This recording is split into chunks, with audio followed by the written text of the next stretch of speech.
Started? Yeah. Okay, welcome back guys. After a long time we are continuing with the pathology classes again. We are a little busy with some other classes.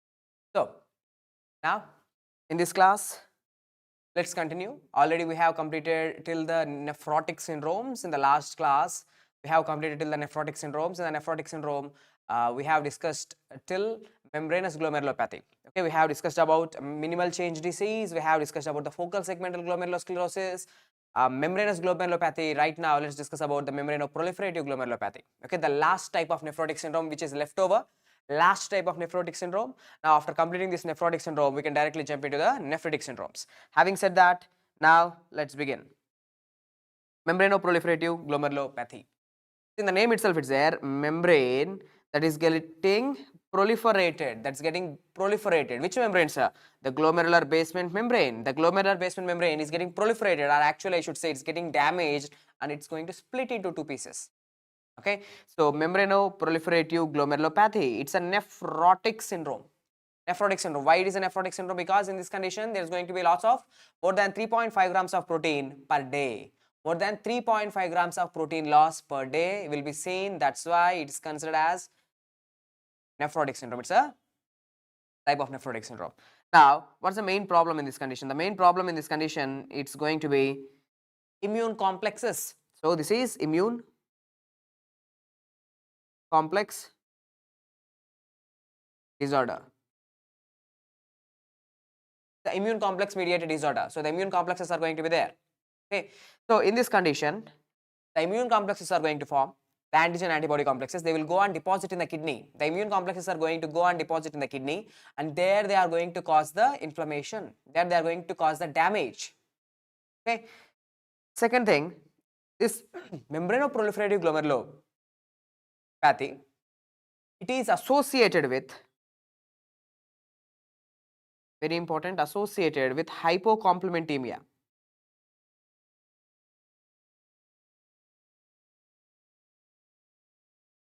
Okay, hypocomplementemia, which means hypo means what? Less.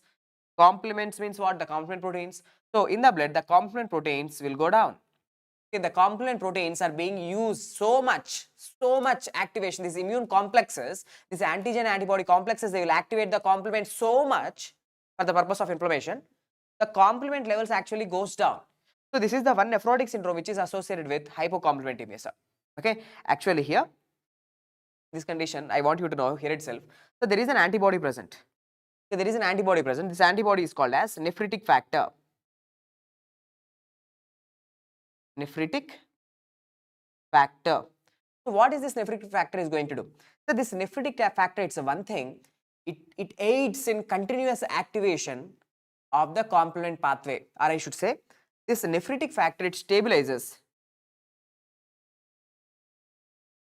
It stabilizes what? It stabilizes C3 convertase. See, there is this enzyme called as a C3 convertase. Okay, even in the topic of inflammation we have discussed. So what is this C3 convertase, C5 convertase? It's an enzyme. Okay, it acts like an enzyme, remember. So this antibody, okay, this antibody, what it is doing? So this antibody, which is called as a nephritic factor. Okay, there are two types of nephritic factors, C3 nephritic factor and C4 nephritic factor. You will understand it. You will understand it. The point is, so this nephritic factor, this antibody, it stabilizes this C3 convertase. So C3 convertase is continuously active. So what it is doing? It's continuously running the complement pathway. As the complement pathway is continuously being used, the complement proteins will actually go down. Okay, the complement proteins will actually go down. Right? So done, sir. Just 1 minute. Done. So after this, what else you should know? Let's discuss here the types of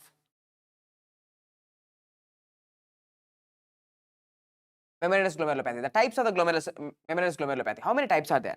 Sir, actually there are two types of this membranoproliferative. Sorry, I said membranous, not membranous. Membranoproliferative. There are two types of membranoproliferative glomerulopathy. What exactly are these two types, sir? MPGN type 1 as well as MPGN type 2. MPGN type 1 and MPGN type 2. Membranoproliferative glomerulopathy, okay, membranoproliferative glomerulopathy type 1 and membranoproliferative glomerulopathy type 2. Now, in this condition, what are the things which you need to know in type 1 and how it is different from type 2? Okay, what are the differences between type 1 and type 2, sir?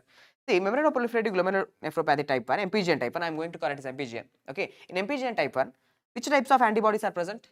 Sir, there is antibody called as C4 nephritic factor. Okay, C4 nephritic factor is there. C4 nephritic factor, it's an antibody. Okay, now what this antibody is going to do? So here in this condition, MPGN type 1, both the classical and the alternate pathways are going to be activated, guys. Okay, the both classical pathways and alternate pathways are going to be activated. Okay, right? Both classical MCQ and alternate pathways are activated. Now, what is this classical pathway? What is this alternate pathway? And there is one more thing called as, like, mannose binding lectin pathway. All these are the different pathways for activating a complement system. Okay. So, in this condition, which is called as MPGN type 1, which is an immune mediated disorder, the both classical pathway as well as alternate pathway, both are going to be activated. Okay. Now, you can ask me, sir, this condition is there, right? MPGN type 1. Sir, it is seen in which people? Okay, it's associated with which conditions? Right? It's associated with SLE. Okay, so those patients who have, it's an autoimmune disorder. Okay, those patients who have SLE, hepatitis B, hepatitis C, even membranous glomerulopathy, even there also we have discussed. Membranous glomerulopathy is also associated with SLE. Membranous is also associated with hepatitis B, here also. Okay, and mixed, one more condition called as mixed cryoglobulinemia. Okay, so mixed cryoglobulinemia, this is MCQ. So this is the MCQ which was asked in the exam. So which type of nephrotic syndromes are associated with the mixed cryoglobulinemia? It is MPGN type 1, where you are going to have C4 nephritic factor, which is going to activate both classical as well as alternate pathways. Now, these immune complexes are there. Okay. Now, these immune complexes, they will go and deposit. From the beginning, I am telling you, the immune complexes will go and deposit in the glomerulus. It's going to go and deposit in the kidney. Where exactly they are going to deposit? So the deposits, which deposits? Immune complex deposits. Immune complexes. Deposits will be, or the immune complexes will be deposited in subendothelial region. Okay, subendothelial deposits will be seen. MCQ.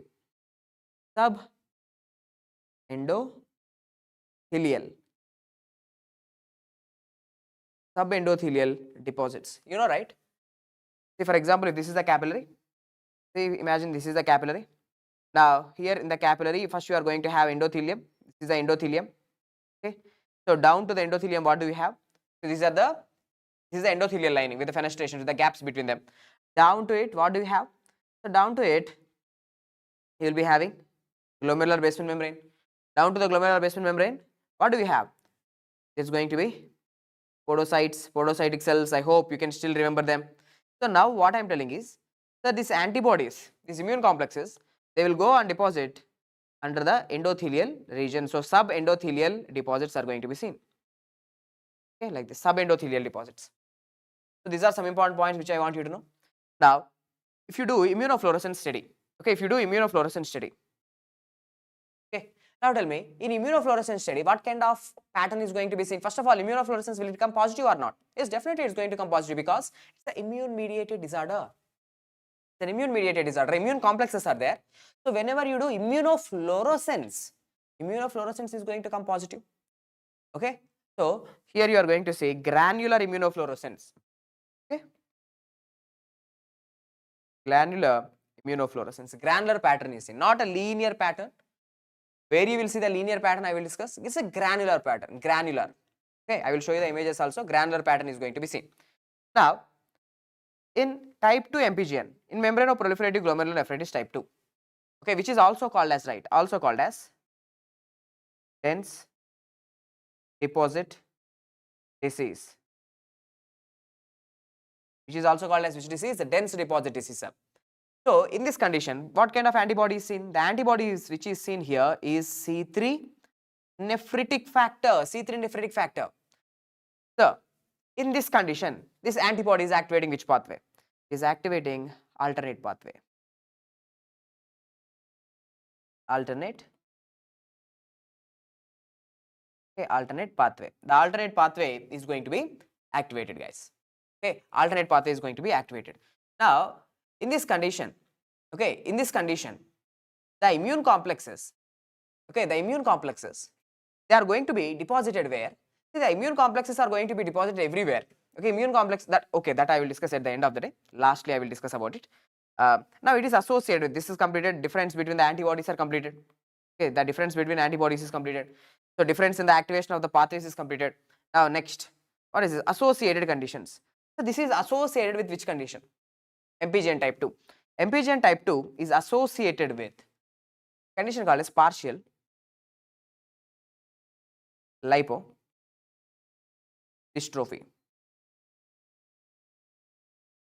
Partial lipodystrophy. So mixed cryoglobulinemia is associated with MPGN type 1. Partial lipodystrophy is associated with MPGN type 2. Now where the deposits are going to be? So the deposits, the last difference. Deposits are going to be subendothelial deposits are seen, intramembranous deposits, and all kinds of deposits are seen. Subendothelial, intramembranous deposits, subepithelial deposits, every kind of deposits seen. But most important is intramembranous. Intramembranous deposits. Due to the presence of this intramembranous deposits, okay, due to the presence of this intramembranous deposits, so what actually happens is, see, it's understood something like this. Now try to understand, guys. Imagine this is the blood vessel. Now here in the blood vessel, what are these cells? These are the endothelial cells. Okay, imagine these are the endothelial cells. Down to the endothelial cells, what do you have? You are going to have this lining, glomerular basement membrane. Now down to the glomerular basement membrane, yeah, these are the podocytic food processes will be seen. Now, see, now where are the deposits? Now these deposits, immune complex deposits, now they are present here in the glomerular basement membrane, intramembranous, within the membrane. See, in order to clear these deposits, actually what your body will try to do, your body will try to clear these deposits. So during this process, what actually happens is, the macrophages will come into the glomerular basement membrane. Okay, now they will try to proliferate. Okay, now this like what happens is, imagine this is a macrophage. Let's show you with the blue color. Now imagine this is a macrophage. Now this macrophage is coming. It will try to remove this. Like, it will try to remove that deposits. Okay, so while it is trying to remove these deposits, so tell me what exactly happened to this glomerular basement membrane. The glomerular basement membrane, it will become splitted. Okay, it's going to split. So now look at here, going to split. Now while trying it, the glomerular basement membrane is getting splitted. So that's why you will see what kind of appearance. So it's now looking like a track, right? Looking like a track. So this is called as tram track appearance. Okay, tram track appearance is seen in membranoproliferative glomerulonephritis. Okay, type 2, which is also called as a dense deposit disease, where alternate pathway is getting activated. C3 nephritic factor is activated. It is there, and it's associated with a partial lipodystrophy where there are intramembranous deposits. Because of this intramembranous deposits, there's going to be a tram track appearance. Okay. Now, whenever you do immunofluorescence, the points which I want you to know for your exam is, whenever you do the immunofluorescence, it's going to be not a granular pattern, it's going to look like a band pattern. Okay, all these are the questions, like MCQs. Band pattern on immunofluorescence is seen in MPGN type 2. Granular pattern is seen in MPGN type 1. Okay, MPGN type 1. So here you can clearly see. So in this membranoproliferative glomerulonephritis, actually this green color thing is the normal glomerular basement membrane. Okay, normal glomerular basement membrane. See, the glomerular basement membrane is getting splitted. Okay, now it's looking like, see, this is normal. For example, the green color thing, it's just like a one single, like, a solid thing. But here, see, there is tram track, double glomerular basement membrane, there is a tram tracking, there is a splitting. Okay, so this is the important point which I want you to know. So with this, we have completed glomerulo or I should say the membranoproliferative glomerulonephritis. Okay, membranoproliferative glomerulonephritis is completed, sir. Now after this, let's directly enter into today's topic. Today's topic is nephritic syndrome. Okay, nephritic syndrome. So what exactly is nephritic syndrome? Nephritic means there is inflammation within the glomerulus. Okay, predominantly more inflammation rather than the proteinuria. Of course, some degree of proteinuria will be seen, but here there is more inflammation happening in the glomerulus. Now, in nephritic syndrome, what are the triad of symptoms? The triad of symptoms in this nephritic syndrome. Okay, what are the triad of symptoms that are seen here? Wait, let's write one by one the triad of symptoms that are going to be seen in this condition. Right. So the triad of symptoms are oligouria, second one hypertension, and hematuria. Okay, oligouria means what? Less amount of urine production. Okay, less than 500 ml per day. The patient is producing less than 500 ml per day. It is called as oligouria. The patient is going to have hypertension because of the inflammation in the glomerulus. The RAS pathway is going to be activated. The activation of the RAS pathway is the one which causes the hypertension in this condition. Okay, oligouria is going to be there, hypertension is going to be there, and there is some inflammation going on in the glomerulus. That inflammation is causing the damage to the glomerulus. The glomerular capillaries are going to be damaged.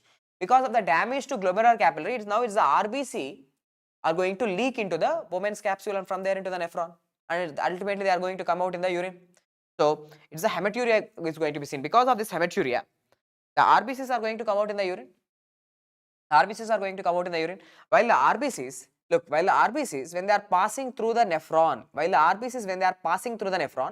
RBC will attach to the other RBC, and now they will form a cast. Now they will form a cast in the shape of the tube. So you will see here RBC casts. The urine, of course, urine is going to be red in color, and also under a microscope you can see these RBC casts like this. Okay.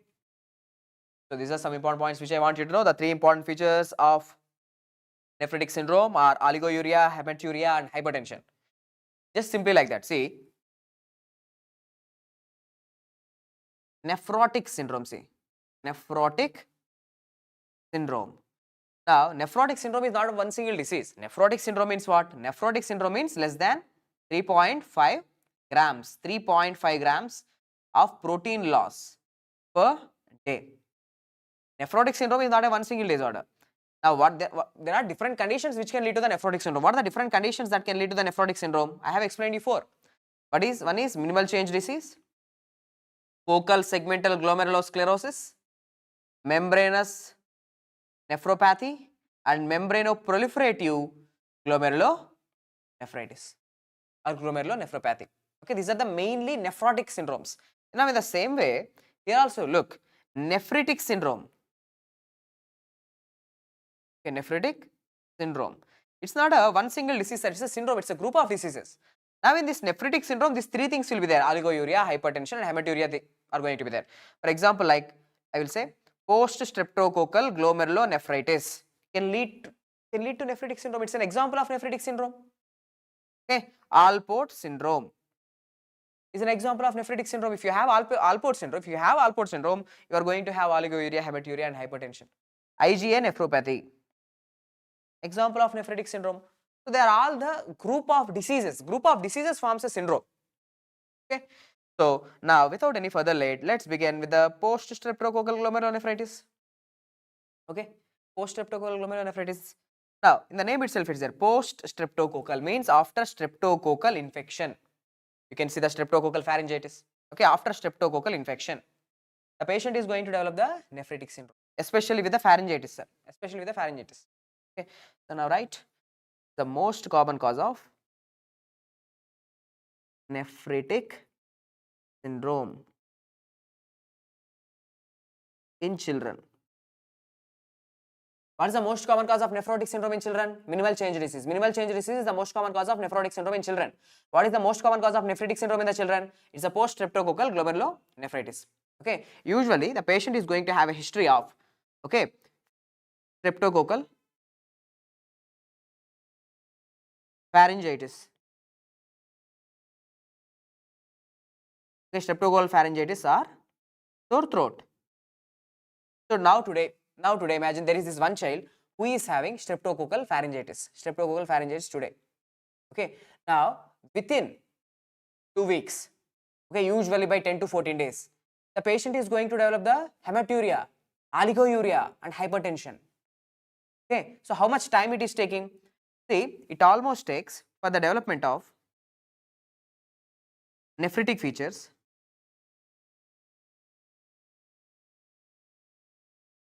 How much time it will take? It will take a time of 10 to 14 days. 10 to 14 days. Very, very important. That's an important MCQ. Okay. So now this is an example of what?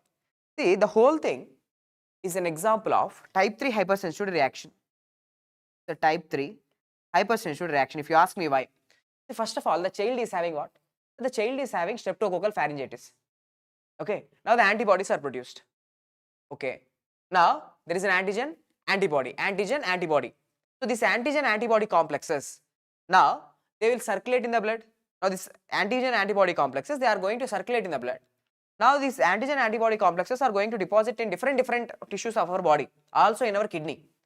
Now these antigen antibody complexes, just immune complexes, okay, these antigen antibody complexes, they will go and deposit in the kidney, causes the damage to the kidney. Simple. Okay, so it's an example of type 3 hypersensitivity reaction, say membrane or proliferative also. Okay, it's an immune complex mediated. Here also it's an immune complex mediated, but there is no disease. Here there is a disease. Okay, that MPGN also we have discussed, it's an immune complex disease, but there is no infection over there.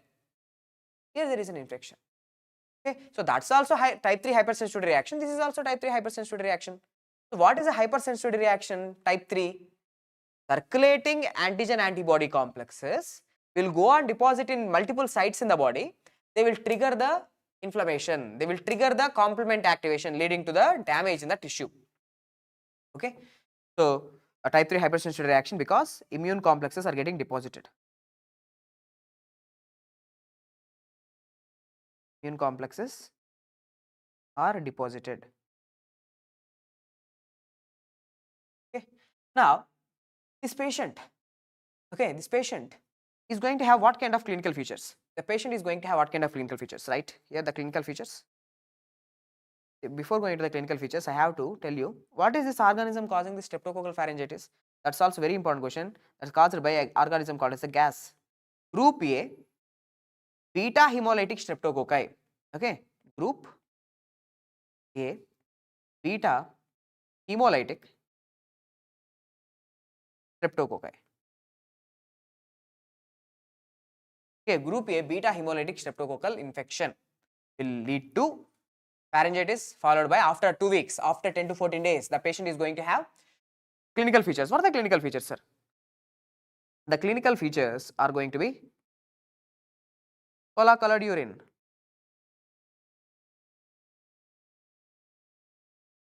right? See, they won't directly mention you the hematuria. They won't directly mention you the hematuria. They will mention cola colored urine. So what exactly is cola colored urine? Nothing but the hematuria.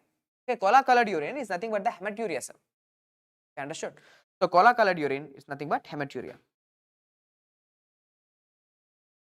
So that's the one thing. Okay, cola colored urine is going to be in. Along with that, oligouria. This means less urine production. Oligouria is going to be seen. Along with that, proteinuria. So now some students will get it out. Sir, if it's a proteinuria, if there is a proteinuria, why don't we consider it as a nephrotic syndrome? Why don't we simply consider it as a nephrotic syndrome? Why we are discussing under nephritic syndrome? Alright guys, look here, proteinuria is going to be there, but not nephrotic range proteinuria. Of course, yes, proteins are going out because of some damage. Yeah, proteins are leaking, but not too much proteins. Proteinuria is subnephrotic range. Okay, the subnephrotic range proteinuria is going to be seen. So as this is occurring in a child, because of this little proteinuria, whatever is seen, yeah, there is a chance that this patient can have periorbital edema. Okay, periorbital edema can be seen. It's as it's an infection.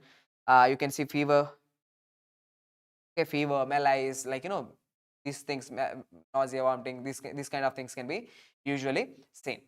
Okay, so now What else? What else you need to know? When you do urine examination, okay, on urine examination, what can be seen? Now you already know it, in urine examination there is hematuria, sir. There is hematuria, RBCs can be seen. So RBC casts. Here there is an image, RBC casts are going to be seen. Okay, RBC cast, proteins can be seen. Okay, dysmorphic RBCs can be seen. All these things can be seen in the urine examination. Now blood examination. So what are the blood findings that are seen in this condition? So this is infection, right? This is infection. Which infection? Streptococcal infection. So anti-streptococcal antibodies are going to be seen in the blood. Okay, so anti-DNase antibodies. They are against the streptococci. Okay, anti-DNase antibodies are going to be seen, as well as anti-streptolysin O titers are going to be positive. Anti-streptolysin, see in the name itself it's there, anti-streptolysin. Okay, there are antibodies against streptococcal infection. Anti-DNase antibodies, anti-streptolysin antibodies are also going to be seen. So blood findings, one antibody, second type of antibody. What else can be seen under the blood examination? See, these immune complexes, even in this condition, the immune complexes will activate the complement pathway. Okay, right? Immune complexes. What they will do? They will activate classical pathway. Okay, they will activate the classical pathway of complement system. As the classical pathway is getting activated, okay, whenever you activate the classical pathway, so complement proteins will start to convert into membrane attack complex. Okay, that already we have discussed in the general pathology. Simple. The immune complexes activate the complement pathway. So what happened to the C3 levels? C3 levels will go down. Okay, even in this condition, the C3 levels are going to go down. So there is a decreased C3 levels because of the activation of the complement pathways. Okay, there is going to be transient hypocomplementemia. Okay, hypocomplementemia can be seen in this condition also. So one is blood examination finding, explained, anti-DNase antibodies, anti-streptolysin antibodies are going to be present. Urine examination is going to show the RBC cast. So whenever you do the light microscopy, okay, whenever you do the light microscopy, you have taken the biopsies, and now you have taken the renal biopsy. Renal biopsy, you suspect there is something wrong with the kidneys, like the child's kidneys. You have done biopsy, and you are putting it under the light microscope. So what is seen? Inflammation is going on. So hypercellular glomeruli, that's one of the keyword. There is going to be hypercellular glomeruli. The hypercellular glomeruli, because in the increased number of cells in the glomerulus because of the inflammation. Lots and lots of the inflammatory cells are going to come into the glomerulus because of this inflammation, sir. So light microscopic findings are going to be hypercellular glomeruli. So whenever you have seen a baby with a history of streptococcal infection, now he is coming to the clinic with periorbital edema. Okay, periorbital edema along with hematuria, periorbital edema, hematuria. They are using these words like cola-colored urine, hypercellular glomeruli, presence of anti-streptolysin O titers, or presence of anti-DNase antibodies. Okay, the complement levels, okay, the complement levels are going down. See, they all indicates you. Okay, they will all indicate that there is some nephritic syndrome going on, most probably post-streptococcal glomerulonephritis. Now, light microscopy completed. Now, electron microscopy.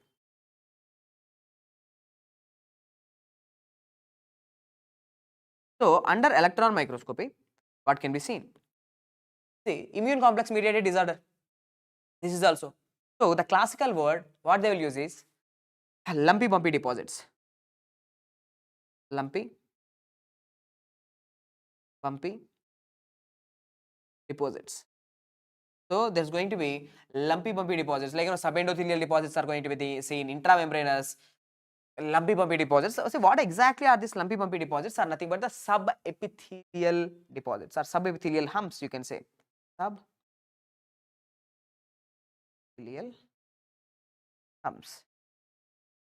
Same. Where else we have seen these subepithelial things? We have also seen in this membranous. There I have said subepithelial deposits are going to be seen in the form of spike and dome appearance. Spike and dome appearance, subepithelial deposits seen in membranous. Even membranoproliferative also, in membranoproliferative type 2, MPGN type 2, there will be subepithelial deposits. But if you see classically this word subepithelial humps, or if they use the word lumpy bumpy deposits, they are going to talk, they are talking, okay, they are talking and they are asking you about streptococcal glomerulonephritis, PSGN. Okay, post-streptococcal glomerulonephritis. Again, I am telling you, all kind of deposits are going to be seen: subepithelial, intramembranous, as well as subendothelial. But subepithelial deposits are more important. Subepithelial humps, which are called as subepithelial humps, are lumpy bumpy deposits. Now, next, after electron microscopy, next immunofluorescence. Immunofluorescence. Now tell me, immunofluorescence is going to come positive or not? Yes, it's going to come positive because it's an immune mediated disorder. Antigen antibody complexes, now they will go and deposit in the kidney and they are causing the inflammation. So immunofluorescence is positive. What kind of pattern is seen? It's a granular pattern. Okay, it's a granular pattern where you can see in the glomerulus the immune complexes are getting deposited and it's a granular pattern, sir. Now it's looking like, in the background, it's looking like a night, night with the stars glowing up. So this is called a starry sky appearance. Okay, see, first look here, this is a continuous pattern. This is not a granular pattern. Okay, this is continuous involvement of the glomerular basement membrane, glomerular basement membrane. Now what you are seeing here, it's looking like a starry sky. Okay, it's a granular pattern. So right here, immunofluorescence is going to be positive and it's granular. Classically, it is described as starry sky appearance.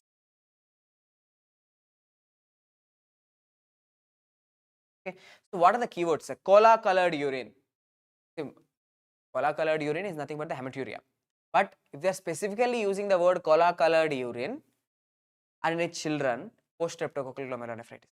Okay, cola colored urine, lumpy bumpy deposits, subepithelial humps, starry sky appearance, hypercellular glomeruli. After streptococcal pharyngitis, after how many days? After 14 days, after 2 weeks, I should say. Okay, after 2 weeks, the person or the children or this child is manifesting symptoms of glomerulonephritis. Okay, so this is the point which I want you to know. Now after this, what else? Look here. What about the outcome? Okay, 99% of the children, they will recover with no problem. Only 1% of the children, they will end up in rapidly progressive glomerulonephritis. 1%. In 1% of the cases, the patient can go to RPGN, so rapidly progressive glomerulonephritis. So what is this rapidly progressive glomerulonephritis? 1% of the cases, the PSGN. Okay, in 1% of the cases, the PSGN can lead to RPGN. So what is this RPGN? Just hold. Okay, I will discuss about this RPGN at the end it will come. Okay. So with this, mostly everyone is going to recover, especially 1%. Okay, especially 1% can go into RPGN. So that's the one bad thing. Okay, you can use antibiotics to treat the post-streptococcal infection. Now after this, let's discuss about the next disorder, which is called as the Buerger's disease. Okay, this is Buerger, not Berger. Berger is a vasculitis, thromboangiitis obliterans already we have discussed. Now this is Buerger's disease, also called as IGA nephropathy, or sin pharyngistic hematuria. Okay, hematuria, typing mistake, sorry. So Buerger's disease or IgA nephropathy or sin pharyngistic hematuria. Okay, so what exactly is the problem in this Buerger's disease? First, write one by one. So Buerger's disease is the most common cause of glomerulonephritis in adults.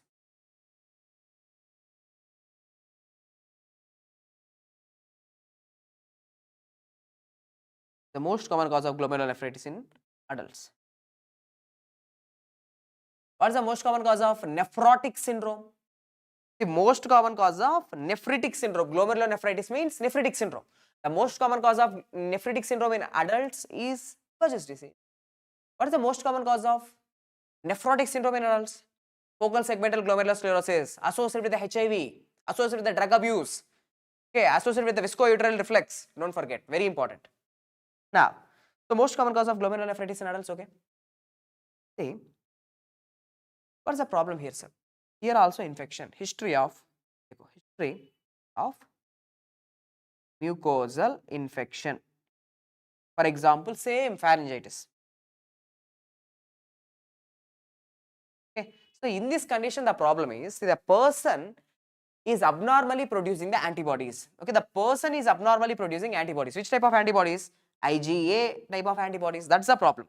See, because of this infection, the person is producing abnormal IgA antibodies. Abnormal IgA production. These are not normal IgA, abnormal IgA, not a good IgA, sir, not a good antibody. These are bad antibodies, IgA antibodies. So, when you are producing such an abnormal antibodies, this IgA antibody, your body recognizes this IgA as something not normal. Your body considers this IgA as an antigen. So, your body IgG antibodies, dekho, your IgG antibodies attack IgA. Okay, so IgG antibodies attack abnormal IgA. Okay, so IgG is attacking abnormal IgA, forming what? Immune complexes. Again, immune complex mediated disorder. So, this Berger is also immune complex mediated disorder. Post-streptococcal glomerulonephritis is also immune complex disorder. But the problem is, see, the difference is, now today imagine there is a child, okay, now imagine this is a child who is having PSGN. When he will develop the symptoms of nephritic syndrome? He will develop the symptoms of nephritic syndrome after 2 weeks. Okay, after the 2 weeks. But this patient who is having Berger disease, now in this Berger disease, now for example, see, if today is infection, today he have pharyngitis. Now within the next 72 hours, he will develop hematuria. Means infection is there as well as hematuria is there. But normally in PSGN after getting the infection, after 2 weeks, 2 weeks after pharyngitis, he is going to develop the kidney problems. By the 2 weeks, the pharyngitis might have completely resolved, right? But in this condition, Berger's disease, look, infection is there in the body within the next 72 hours. Okay, within less than 72 hours, most probably within the 48 hours, in first 2 days, hematuria is going to be seen. So, today infection, day after tomorrow, hematuria. So, that's why it is called a synpharyngistic. At the same time, pharyngitis is there, and at the same time, hematuria is there. So, they are occurring at the same time. So, synpharyngistic hematuria. Okay, that's why we are calling it as a synpharyngistic hematuria. Okay. So, IgA antibodies forming the immune complexes. These immune complexes, right? Immune complexes deposits. Where? Deposit in mesangium. Okay, they are going to deposit in the kidney. They are going to deposit in the mesangium, going to cause the glomerular injury. Okay, the glomerular is going to be injured because of this immune complexes. That glomerular injury is going to cause hematuria. Okay, that glomerular injury is the one which is going to cause the hematuria. That's why in Berger's disease there is hematuria. Because of what? All problems is because of this one stupid antibody, that is IgA antibody. Abnormal IgA. So, this abnormal IgA is recognized as an antigen. So, that IgG antibodies attack the IgA. So, this is the antigen now, this is the antibody. So, antigen antibodies forming the immune complexes. Immune complexes deposit in the kidney mesangium. Glomerular injury will be occurring, so leading to hematuria. Okay, hematuria. Okay. Now, what are the clinical features? That person who is having, the adult who is having this Berger's disease, okay, so these patients are going to have recurrent hematuria. This is very important. It's not going to stop with once. It's going to be a recurrent hematuria. So, today infection, day after tomorrow hematuria, again one more infection, one more time hematuria. So, it's a gross hematuria, sir. It's not just even microscopic hematuria, grossly. Okay, cola colored urine. Okay, so it's a gross hematuria. Okay, so now you know the differences. PSGN, post-streptococcal glomerulonephritis, is going to be seen in children. In IGA nephropathy, the nephritic syndrome is going to be seen in adults. PSGN is going to come after 14 days, post-streptococcal glomerulonephritis. infection after 14 days, clinical features.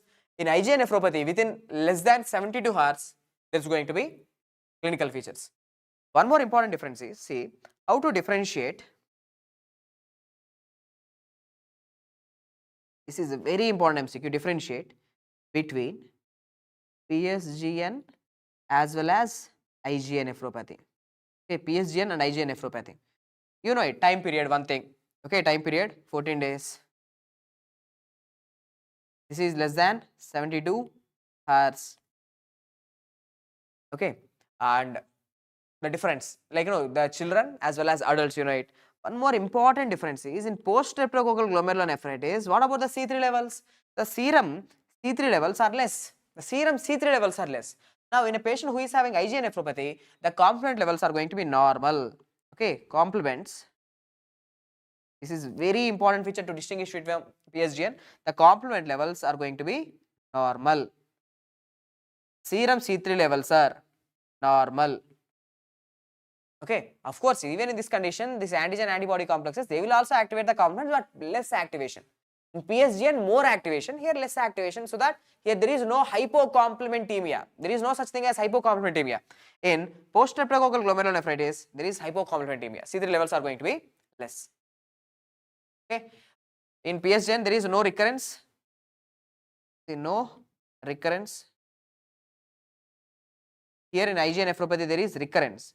The important word is the recurrent hematuria, again and again, it's going to occur. So, recurrent hematuria.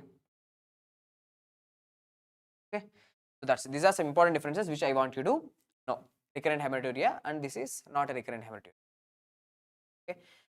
After this, what else you should know is, see, in this Burger's disease, okay, in this Burger's disease, if you do the biopsy, okay, let's see here, let's do the biopsy. Okay, if you do the biopsy, and if you look it under the microscope, what can be seen, sir? What can be seen? Even in this Burger's disease, there is an inflammation, so hypercellularity will be seen.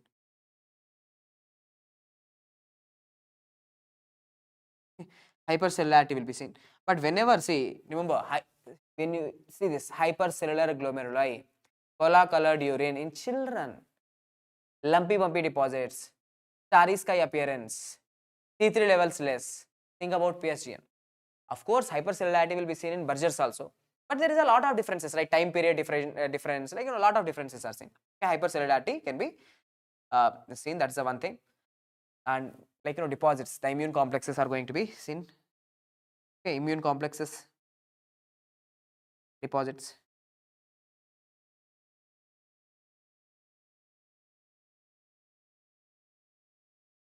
Okay, so deposits everywhere, sir. Immune complexes, deposits are going to be seen, both subendothelial, intramembranous as well as subepithelial deposits are going to be seen. So these are some important points about Burgers.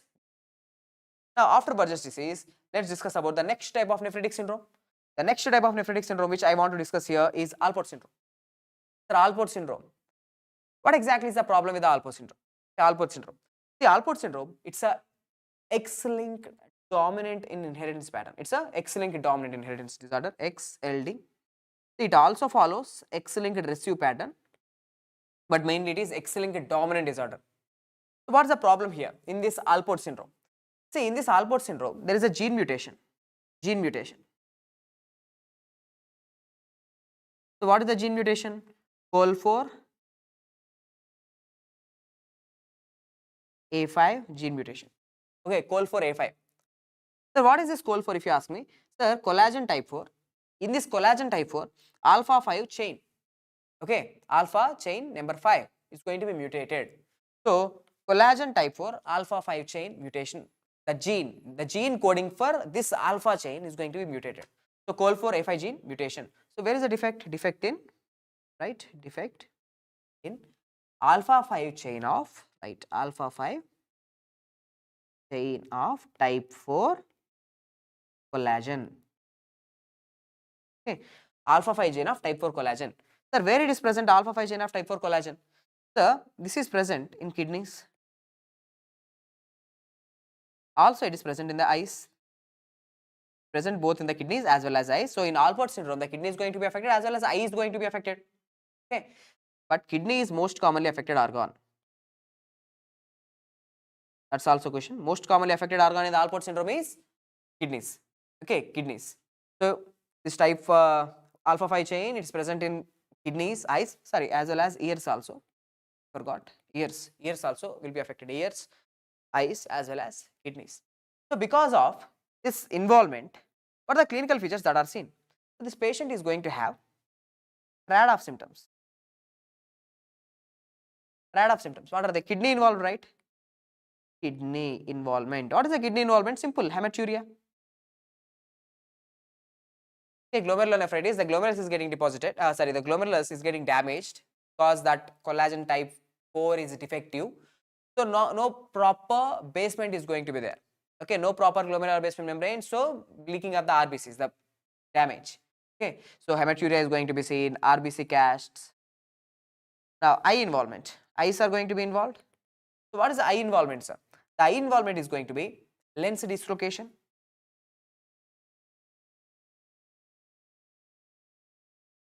Lens dislocation can be seen. Not only that, lens dislocation means you can know it, like the lens is going to be dislocated, ectopia lentis, the lens will dislocate and will move away. Okay, bilateral lens dislocation can be seen. Not only that, anterior, this is important, anterior lenticonus. Okay, anterior lenticonus. Now look here, this is a normal lens. Now here look, lens is now getting protruded in the form of a cone, like a cone. So that is called as the anterior normal lens, anterior lenticonus. Now kidney involvement, hematuria, eye involvement, lens dislocation bilateral, lens dislocation can be seen with the anterior lenticonus, and ear involvement. Ear involvement is going to be sensory neural hearing loss, sensory neural hearing loss. So usually we put it like this, these patients with the Alport syndrome, they can't see, can't hear and can't pee. Okay, can't see means eye problems, can't hear, sensory neural hearing loss, and can't pee. Can't pee in the sense, peeing means like that urination, oligouria is going to be seen along with hematuria. Okay, along with hematuria and RBC casts. Okay, can't see, can't hear and can't pee, something like that. Okay, so all because of this one gene mutation, COL4A5 gene mutation. It's an X-linked dominant disorder, but it can also follow X-linked recessive inheritance pattern. Of course, this disorder, one thing, Alport syndrome, I used to remember something, Alport, all for all, it can follow all inheritance pattern. Even it can follow autosomal dominance, autosomal recessive inheritance pattern also, but most commonly it follows X-linked dominant inheritance pattern. Okay. Then, after this, now let's begin with the last topic for today, that is RPGN, rapidly progressive glomerulonephritis. Rapidly progressive glomerulonephritis. So, what is rapidly progressive glomerulonephritis? See, this is also, for example, RPGN. This is not a one single disease, sir. Already I have explained you. 1% of the post-streptococcal glomerulonephritis, PSGN. If you have PSGN, that can lead to RPGN. Okay, Alport syndrome, yes, it can lead to RPGN. Means what I am trying to put into your mind is that there are certain diseases. Okay, if you get certain type of kidney diseases, you will get into renal failure. You will get into renal failure within days to weeks. Okay, in a very short period of time. Okay, within just a very short period of time, you will go into renal failure. Okay, your kidneys are going to be failed, renal failure, sir. So rapidly progressive glomerulonephritis. So those nephritic disorders which are causing the inflammation in the glomerulus, leading to the kidney failure. Okay, so that's the point which I want you to know. So right. So rapidly progressive glomerulonephritis, it's also called as crescentic glomerulonephritis, crescentic. Okay, so why it's called as a crescentic? You can see now this is a glomerulus. This is definitely not a healthy glomerulus. Now you can see a crescent. A crescent in the form of a crescent. On histology, what you can see inside the glomerulus is because of lot of damage, because of the lot of fibrin deposition, these macrophages and fibrin deposition, the glomerulus you can see these crescents. That's also a question. The crescents are made up of what? The crescents are made up of fibrin. Okay, as well as macrophages, fibrin, they're all forming this crescents. Now let's see one by one important points. One by one, sir. It's also called as what? AKA, crescentic glomerulonephritis. Now what's the problem here? Onset, from the onset. Okay, within very short period of time, within weeks or months, you will end up in renal failure. Okay, you will end up in the renal failure symptoms. Okay, so these crescents are made up of, that's the second question. Crescents, they are made up of what? So the crescents are made up of fibrin. The glomerulus is getting damaged, say, because of the severe glomerular inflammation.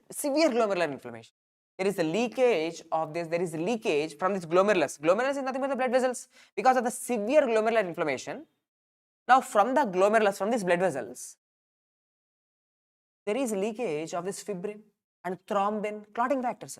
They are getting deposited, leakage of thrombin and fibrinogen into the Bowman's capsule. So in the Bowman's capsule, okay, what you can see is these crescents. Okay, so right here, what exactly are these crescent? Why they are crescent? Due to severe glomerular inflammation. Due to severe glomerular inflammation, there is leakage of fibrin. Okay, there is leakage of fibrin, thrombin,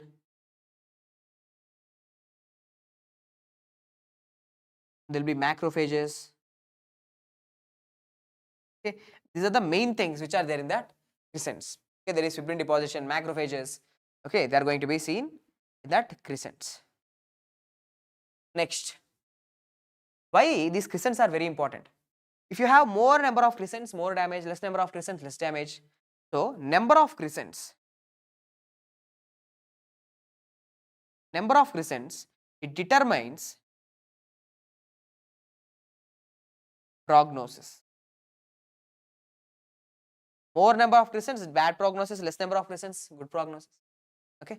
Now, next, so this RPGN, it is divided into how many types? It's actually divided into 3 types. What are they? The RPGN is actually divided into how many types? It is actually divided into 3 types. Type 1. This type 1 is called as anti-GBM disease. So what is this anti-GBM disease? See, the RPGN is actually divided into 3 types, type 1, type 2, type 3. Type 1, type 2, type 3. So why into type 1, type 2, type 3? What is the difference between type 1, type 2, type 3? You will understand, it's simple. In type 1, there is anti-GBM disease, means the entire glomerular basement membrane is affected. The entire glomerular basement membrane is affected, sir. Which condition? See the examples for this type 1 RPGN, okay, is Goodpasture syndrome. The Goodpasture syndrome. See this Goodpasture syndrome, it's an autoimmune disorder. See this Goodpasture syndrome, what exactly is getting affected? See the antibodies are produced against the non-collagenous part of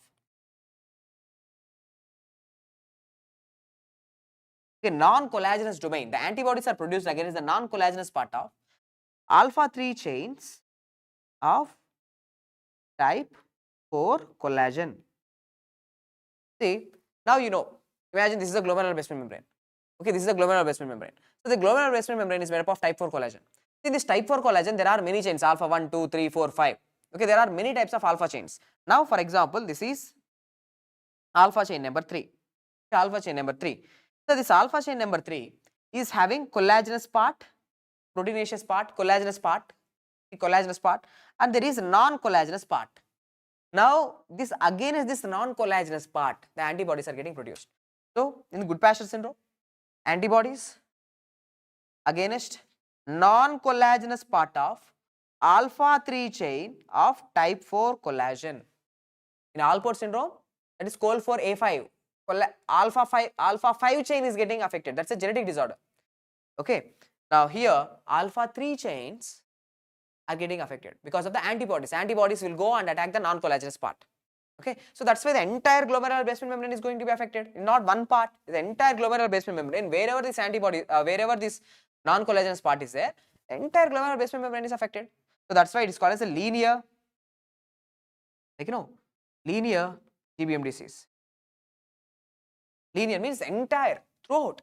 So that's why exactly linear, because see, look here, it's very clear that the immunofluorescence is showing a continuous pattern, continuous linear pattern is seen, not a granular pattern. Now it's not looking like a starry sky appearance, because it's very clearly, you can see the continuous involvement of the glomerular basement membrane, because everywhere, okay, the fluorescence is coming from the antibodies. Okay, the antibodies are going and attacking. That's why there is continuous involvement, not a granular involvement. Okay, so these are some important points I want you to know. This is an example of, see, this is not because of antigen antibody complexes. There is no antigen antibody complexes. It's the antibodies. Antibodies going there and attacking the antigen. No antigen antibody complexes in the blood. No. So that's why this is an example of type 2. Okay, type 2 hypersensitive reaction, because antibody produced autoimmune disease. It's coming and attacking a tissue. So autoimmune disease is an example of type 2 hypersensitivity reactions. Immune complexes are example of type 3 hypersensitivity reactions. So this is type 2 hypersensitive reaction. Okay, so immunofluorescence, what it will show right here, immunofluorescence. What immunofluorescence is going to show? Immunofluorescence is going to show linear pattern. Linear pattern. What is the treatment for this condition? The antibodies which are present in the blood, you have to remove the antibodies. That's why the treatment is plasma pheresis. Okay, by doing the plasma pheresis, you can remove the antibodies, abnormal antibodies. Okay, Goodpasture syndrome. So what I want you to know is, sir, if there is an individual, imagine there is this one individual. Now this one individual, if he is having Goodpasture syndrome, okay, if he is having Goodpasture syndrome, he will develop RPGN. Means within a very few time, he is going to have the kidney failure. Okay. Anything else which you should know regarding the Goodpasture syndrome? See, in this person, not only the kidneys are going to be affected, but also the lungs. Okay, lungs are also going to be affected. Why? Because same alpha 3 chains are also present in the lungs also. Same type 4 collagen is present in the kidney as well as lungs. So lungs will be affected as well as kidneys will be affected. So as the lungs are getting affected, the patient is going to have hemoptysis. As the kidneys are getting affected, the patient is going to have hematuria. Okay, so the patient is going to have what kind of symptoms? Two symptoms which are very important. Whenever you say this, a combo, hemoptysis with hematuria, think about Goodpasture syndrome. Hemoptysis will be seen because of the lung involvement, because of the kidney involvement, hematuria is going to be seen. Hemoptysis and hematuria. Of course, this hemoptysis and hematuria will also be seen in some vascular disorders like Wegener's granulomatosis, but generally, whenever you see hemoptysis, think about linear, not linear, think about this anti-GBM disease, that is Goodpasture syndrome. Now, after this, type 2. Okay, type 2 immune complex disorders. Type 2 RPGN. Sir, what is this type 2 RPGN? Here in type 2 RPGN, it's not a linear involvement. It's not a linear involvement of the glomerular basement membrane.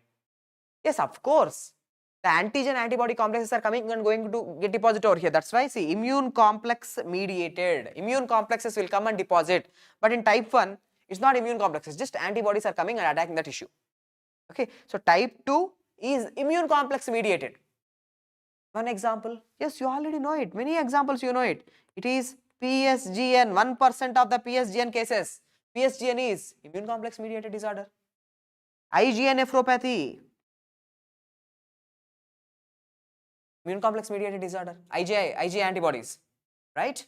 So what are the examples which can cause type 2 RPGN? Type 2 RPGN is PSGN, IgA nephropathy. It can be seen in SLE patients also, and it can be also seen in HUS, hemolytic uremic syndrome, thrombotic thrombocytopenic purpura. These conditions also it can be seen. Okay, there are these conditions. If you have any of this condition, within a very short period of time, you can go into the kidney failure. Then why it is coming under type 2 RPGN? Because in these conditions you are going to have the immune complexes.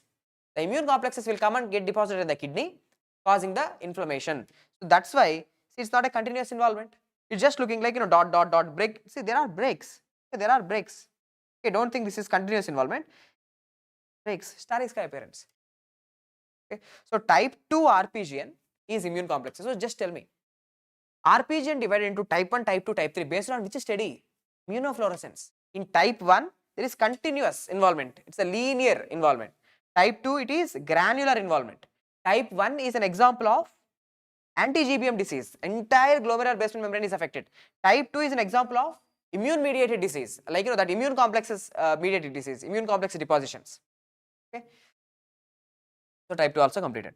Next, type 3. Type 3. In type 3, which type of pattern is seen? Linear pattern or granular pattern? See, it is immunoposse. Okay, posse immune. So what exactly, if you ask me, what exactly is this posse immune, sir? Posse immune means it's not immune complex mediated. There is the negative immunofluorescence. There is a negative immunofluorescence. Immunofluorescence is going to be negative. Okay. So the most common type of RPGN, most common type. No antibodies are seen. No glomerular basement membrane antibodies. No antibodies are going to be seen. It's the most common. Okay. Question is, it is seen in which conditions, sir? It is associated with which conditions? The Goodpasture syndrome is going to cause type 1. PSGN, IGA nephropathy, SLE, thrombotic thrombocytopenic purpura, hemolytic uremic syndrome, all of them they will cause type 2 RPGN. So who will cause type 3 RPGN? Can you give me any examples? Yes, vasculitis. Certain vascular disorders, sir, like Wegener's granulomatosis. So Wegener's granulomatosis associated with which type of antibody? Sir, Wegener's granulomatosis. In vascular pathology, we have discussed Wegener. I ask you to remember like Wegener. So Cianca positivity is seen. Not only this, microscopic polyangiitis. Microscopic polyangiitis associated with Cianca.